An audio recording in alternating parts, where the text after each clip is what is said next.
రేవంత్ రెడ్డి గారు ఏం మాట్లాడుతున్నారండి? మీరు తాగటానికి ఓ దేవుడు, తినటానికి ఓ దేవుడు, పెళ్లైనోనికి ఓ దేవుడు, పెళ్లిగానోనికి ఓ దేవుడు అని హిందూ దేవుళ్ళని కించపరుస్తారా?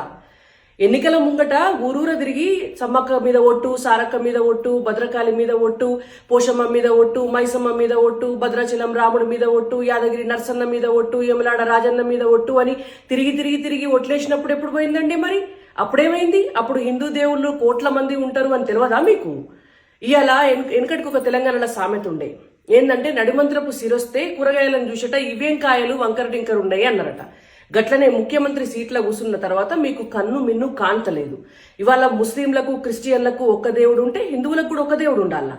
ఎక్కడన్నా రూల్ రాసిపెట్టుందా? రేవంత్ రెడ్డి గారు మీ శరీరంలో ఉన్నటువంటి అవయవాలన్నిటికీ కూడా రోగం వస్తే ఏ రోగం వచ్చినా ఒకటే టాబ్లెట్ తీసుకుంటారా మీరు? ఏ రోగం వచ్చినా ఒకటే డాక్టర్ దగ్గరికి పోతారా? మీ లివర్ ఖరాబ్ అయితే ఇంకో డాక్టర్ దగ్గరికి పోవాలా? మీ గుండె ఖరాబ్ అయితే కార్డియాలజిస్ట్ దగ్గరికి పోవాలి. మీకు లంగ్స్ ఖరాబ్ అయితే ఇంకో డాక్టర్ దగ్గరికి పోవాలి. మీ కాళ్ళ చేతులకి ఏమన్నా రోగం వస్తే ఇంకో డాక్టర్ దగ్గరికి పోవాలి. మీ కంటికి రోగం వస్తే ఓ డాక్టర్ దగ్గరికి పోవాలి. మీ పంటికి రోగం వస్తే ఓ డాక్టర్ దగ్గరికి పోవాలి.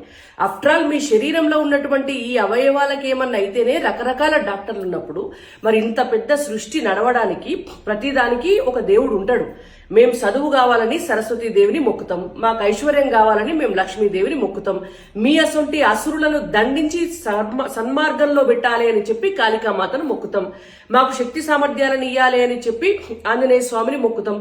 అట్లా అందరు దేవుళ్లను మొక్కుతాం. కాబట్టి ఇవాళ హిందూ ధర్మంలో ఉన్నటువంటి ఒక నీతి మీరు తెలుసుకోవాలి. ప్రకృతిని పూజించటం హిందూ ధర్మం. ఇవాళ భూమిని భూమాతగా మొక్కుతాము, వాననిచ్చే దేవుణ్ణి వాయుదేవుణ్ణి మొక్కుతాము. గుడికి పోతే నవగ్రహాలను పూజిస్తాం మనం. ఆదిత్యాయ సోమాయ మంగళాయ బుధాయ చ గురు శుక్ర శనిభ్యేచ్ఛ రాహవే కేతవే నమః అని నవగ్రహాలను పూజిస్తాం. ఎందుకంటే ఆ నవగ్రహాలు మనకు అన్నిటినీ ఇచ్చేవి కాబట్టి, మన ప్రతి వారంలో కూడా వాటి నుంచి మనకు శక్తి వస్తుంది కాబట్టి ఆ సత్యం తెలుసుకోకుండా మీరు కేవలం ఆఫ్టర్ ఆల్ మీ కాంగ్రెస్ పార్టీలో ఉన్నటువంటి నాయకులకు ఇచ్చే పదవుల కోసం ఇవాళ హిందూ దేవతలతోటి పోల్చి మాట్లాడిన చూసిండ్రా? అది మీరు హిందూ సమాజాన్ని అవమానించటమే.